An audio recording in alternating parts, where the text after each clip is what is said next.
اللہ کی وحی کو سن کر تمہارا کوئی اختیار باقی نہیں بچا، اور یہ فیصلہ سب کے لیے قابل قبول ہوگا۔ تبھی تو پہل اپنے نبی کے گھر سے کی، تمہارا اختیار بالکل باطل۔ اور ویسے جیسے بقول ابن کثیر رحمہ اللہ کے، اس آیت کو اگر عموم میں لیں، ہر معاملے میں، عقیدے کا معاملہ ہو، احکام کا معاملہ ہو، عبادات کا معاملہ ہو، تجارت کا معاملہ ہو، اللہ اور اس کے رسول کا فیصلہ آ جائے، تمہارا ہر اختیار باطل ہے۔ یہ خیرہ مصدر ہے، تخیر یتخیر تخیراً و خیرتاً، اختیار کے معنی میں، اختیار کے معنی میں، جیسے یہ طیارہ، تطیر یتطیر تطیراً و طیرتاً، باب تفاعل سے مصدر ہے یہ، اور فعلہ کے وزن پر یہ دو ہی مصدر آتے ہیں، ایک خیر اور ایک طیارہ، دو ہی مصدر آتے ہیں۔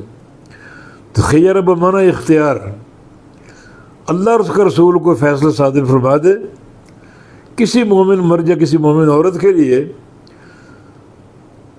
اس فیصلے کے تعلق سے کوئی اختیار باقی نہیں بچا، اس کو قبول کرنا ہی ضروری ہے، اس کو قبول کرنا ہی فرض ہے، نبی کی اطاعت کرنا ہی فرض ہے۔ اب نبی کا فرمان آ جائے، نبی کا فیصلہ آ جائے، نبی کی سنت آ جائے، نبی کی حدیث آ جائے، اس کو سن کر آپ کا ذاتی اختیار، کوئی اس کی حیثیت نہیں، یا آپ اپنے کسی بڑے کی بات کو نبی کی بات پر مقدم کریں، کوئی اس کی حیثیت نہیں، یہ اس قرآن کے اس عموم کے خلاف ہوگا۔ یہاں ان لوگوں کو غور کرنا چاہیے جو اپنے اپنے اماموں کے اقوال کو، ان کے فتووں کو حدیث رسول پر مقدم مانتے ہیں، بلکہ بات نے یہاں تک جسارت کر دی کہ ہمارے اصحاب اور ہمارا ائمہ کا قول ہو، حدیث اس کے خلاف آ جائے تو پہلے کوشش کریں کہ دونوں میں تطبیق ہو جائے، اور تطبیق ممکن نہ ہو تو پھر ہم بڑی صراحت سے یہ کہیں گے کہ امام کے قول نے نبی کی حدیث کو منسوخ کر دیا۔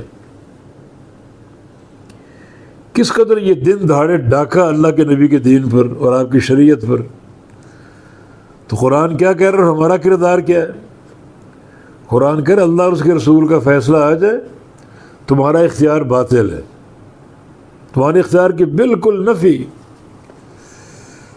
جیسے ایک اور مقام پر فرمایا فَلَا وَرَبِّكَ لَا يُؤْمِنُونَ حَتَّى يُحَكِّمُوكَ فِي مَا شَجَرَ بَيْنَهُمْ، قسم تیرے رب کی، یہ لوگ اس وقت تک مومن نہیں ہو سکتے جب تک اپنے اختلافات میں، اپنے تنازعات میں آپ کو حاکم اور فیصل نہ مان لیں۔ جو تنازع اٹھے، دو بندوں کے درمیان، دو جماعتوں کے درمیان، دو فریقوں کے درمیان، فیصلہ کون کرے گا؟ آپ کریں گے۔ فیصل کس کو مانیں گے؟ آپ کو مانیں گے۔ حاکم کس کو مانیں گے؟ آپ کو مانیں گے۔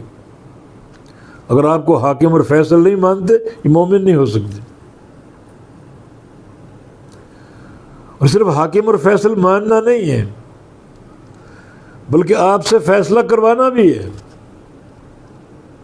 یہ نہیں کہ حاکم تو آپ کو مانے، فیصل تو آپ کو مانے، فیصلہ کسی اور سے کروائے۔ فیصلہ آپ ہی سے کروانا ہے۔ آپ کے حیات مبارکہ میں آپ کی ذات کی طرف رجوع کریں گے، اور آپ کی وفات کے بعد آپ کی حدیث کی طرف۔